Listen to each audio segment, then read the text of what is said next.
بسم اللہ الرحمن الرحیم۔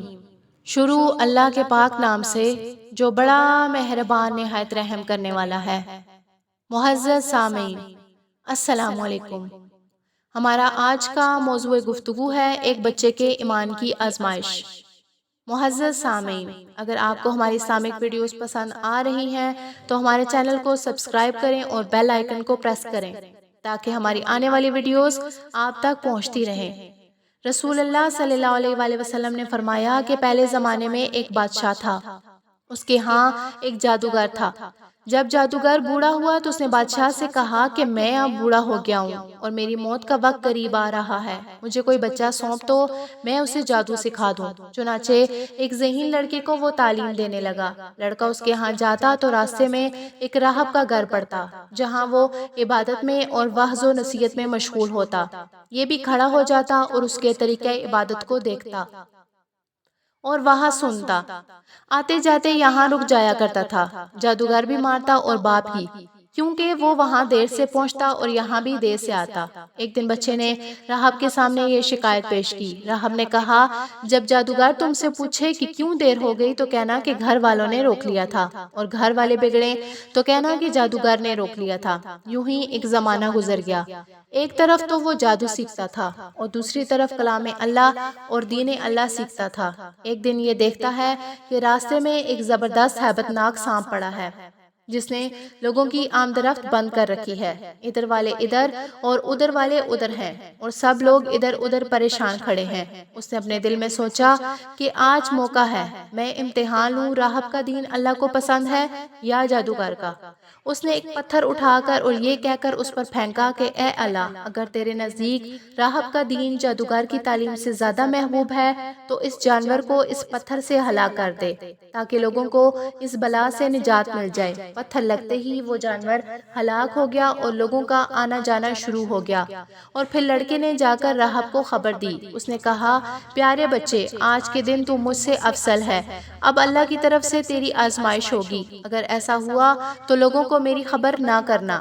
اب اس بچے کے پاس حاجت مند لوگوں کا تانتا لگ گیا، ہر قسم کے بیمار اچھے ہونے لگے۔ بادشاہ کے ہاں ایک نابینا وزیر کے کان میں جب یہ بات پڑی، وہ بڑے تحفے طائف لے کر حاضر ہوا اور کہنے لگا، مجھے شفا دے دے تو یہ سب کچھ تجھے دے دوں گا۔ اس نے کہا، شفا میرے ہاتھ میں تو نہیں، میں تو کسی کو شفا نہیں دے سکتا، شفا دینے والا اللہ وحدہ لا شریک ہے، اگر تو اس پر ایمان لانے کا وعدہ کرے تو میں دعا کروں۔ اس نے اقرار کیا۔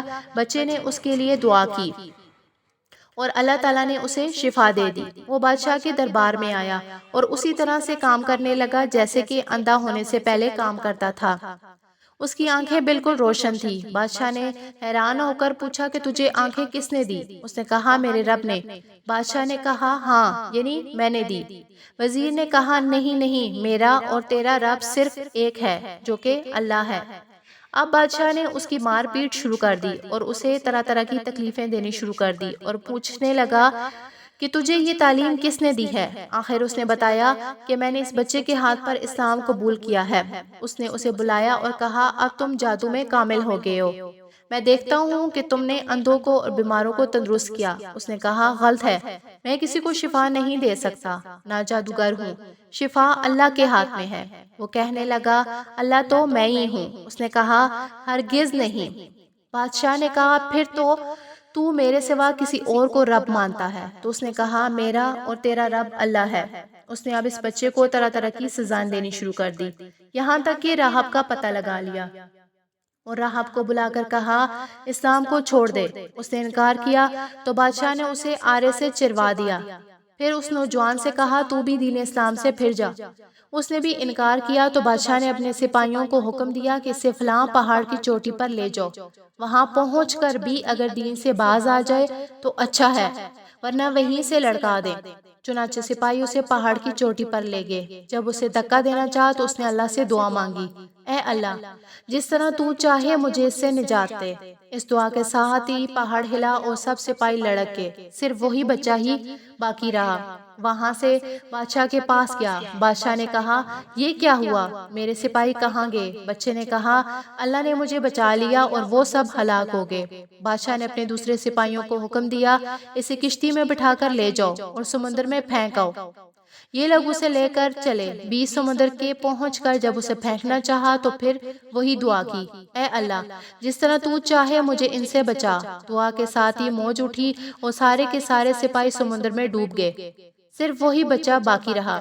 پھر وہ بادشاہ کے پاس آیا اور کہنے لگا، میرے رب نے مجھے بچا لیا، اور اے بادشاہ تو چاہے کتنی بھی تدبیریں کر لے تو مجھے ہلاک نہیں کر سکتا، صرف ایک صورت ہے، جس طرح میں کہوں اگر اس طرح کرے تو میری جان نکل سکتی ہے۔ اس بچے نے کہا، تمام لوگوں کو ایک میدان میں اکٹھا کرو اور پھر کھجور کے تنے پر مجھے سولی پر چڑھا دو اور میرے تیر کو میری کمان پر چڑھا دو، یعنی اللہ کے نام سے جو اس بچے کا رب ہے پڑھ کر تیر میری طرف پھینک دینا، وہ مجھے لگے گا اور میں مر جاؤں گا۔